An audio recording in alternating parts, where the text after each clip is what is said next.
So, here in Spain, it's time to join Brett Hanson again. It's been a while. How are you, Brett?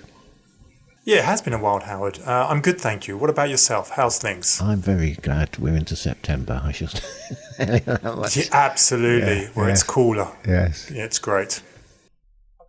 And since the UK government has now returned from its summer recess, and it's a time of change in the UK, it seems a good time to provide an update on UK taxation.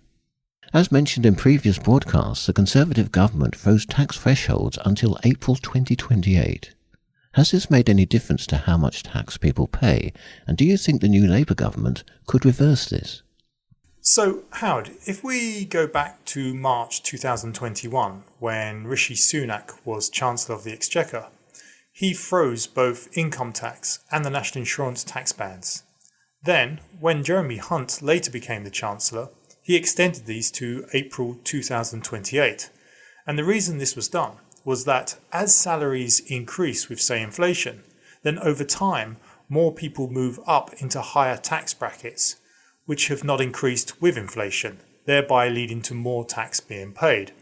And whilst this may seem not overly consequential, not increasing these bands with, say, wage inflation can lead to quite substantial revenue for the Exchequer.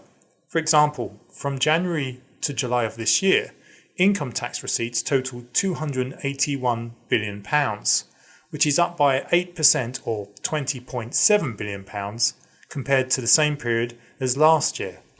That's quite an increase in the tax take without actually increasing the headline tax rates. Now, as to whether the Labour government will reverse this policy, it's difficult to say. Historically, Labour have been more inclined to adjust tax thresholds to protect lower and middle income earners. But in recent weeks, both the Prime Minister Keir Starmer and Chancellor of the Exchequer Rachel Reeves have been very clear in saying that the public finances are not in a good shape, that they are worse than they first thought, and as a result, there will be tough times ahead, probably involving a mixture of both tax increases and spending cuts. But of course, they could be saying this now, so that if everyone thinks the budget is going to be brutal, and then whilst they do make some increases to taxes, they don't make as many as expected, the tax increases they do introduce may not seem as bad as what we all thought was going to happen. But perhaps that's some wishful thinking. We will certainly know in a couple of months. Well, I've seen that some changes being made to the council tax in the UK. Since some British expatriates keep property in the UK, could you please tell us what these are and who will be impacted?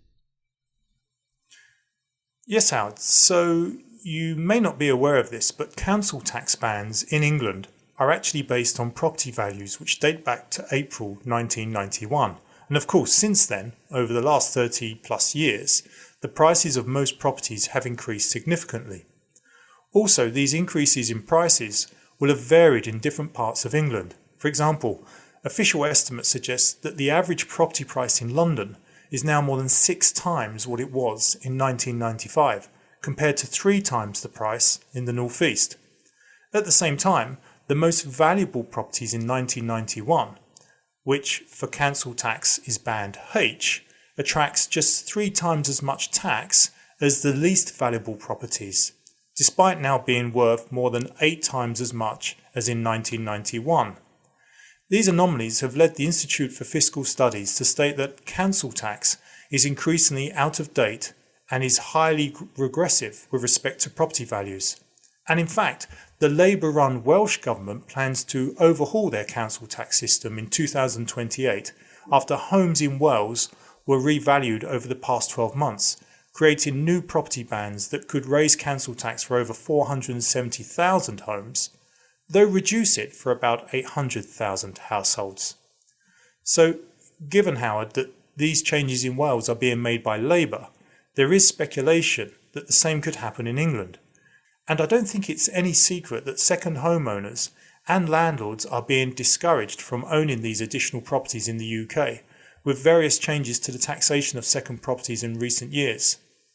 Certainly, a change that has been finalised in England is for second home owners to potentially face paying twice the amount of council tax on these properties from April 2025. This is because under the Levelling Up and Regeneration Act, councils were given the discretion to charge additional council tax of up to 100% on furnished homes not used as sole or main residences. This means second homeowners could pay literally thousands of pounds more each year on second home council tax.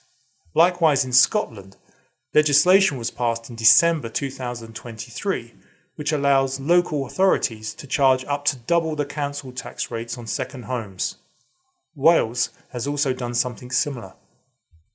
Well, it's now been 2 months since Labour won the UK general election. Have they made any changes that will impact us? Well, the date of the budget has been set for the 30th of October, and it will be the first budget in 14 years where Labour will be able to make any changes to taxation. As I've already mentioned, Prime Minister Keir Starmer, who incidentally has already been Prime Minister longer than Liz Truss managed, has suggested that this budget is going to be painful. He has said that there will be a need for short-term pain in order to do long-term good. The new Chancellor, Rachel Reeves, already said, I think back in 2021, that she would look at every single tax break, implying that all tax reliefs are likely to be under review. And of course, she has already stated that the winter fuel payments in England and Wales will be restricted to only those people receiving pension credit or other means-tested benefits. Of course, the budget is being kept under wraps until at least nearer the time, but there could be some changes happening with regards to both capital gains tax and inheritance tax. With regards to inheritance tax, these could include changing the inheritance tax rules to a residency-based regime from its current domicile-based system, and changes to non-domiciles and offshore trusts. At the same time, currently pension funds are exempt from inheritance tax, but there are rumours indicating that the government could seek to include pension funds as part of the taxable estate on death, or that there might be an introduction of a limit to the amount of pension that could be passed on tax-free. In your experience, Brett, what are some of the most common mistakes that British expatriates make when managing their personal finances, and how can they avoid these pitfalls? Yeah, I think there are two common mistakes frequently made by British expatriates living in Spain. The first is that over the many years I have been living here, I have heard many British expatriates who were already living in Spain assume that the double taxation treaty is a system which allows them to choose where they can pay their tax, i.e. that they can live in Spain but continue to pay tax in the UK. And this is very wrong. Just to be clear, if you are living in Spain, then you are normally liable to Spanish tax on your worldwide income and gains, with only a few exceptions. And the second is that many British expatriates assume that the taxation rules in Spain are very similar to the taxation rules in the UK.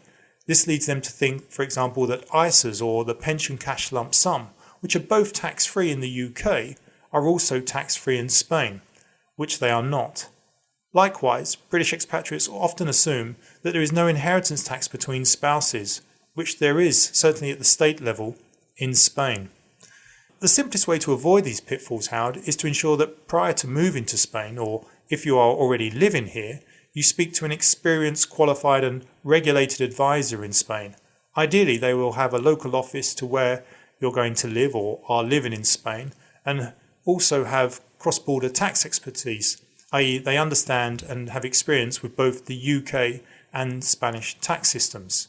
Of course, this is at the very heart of what Blevins Franks does, and so if any of our listeners have any questions, Howard, or would like to speak to one of our advisors, they can contact us via our website, blevinsfranks.com.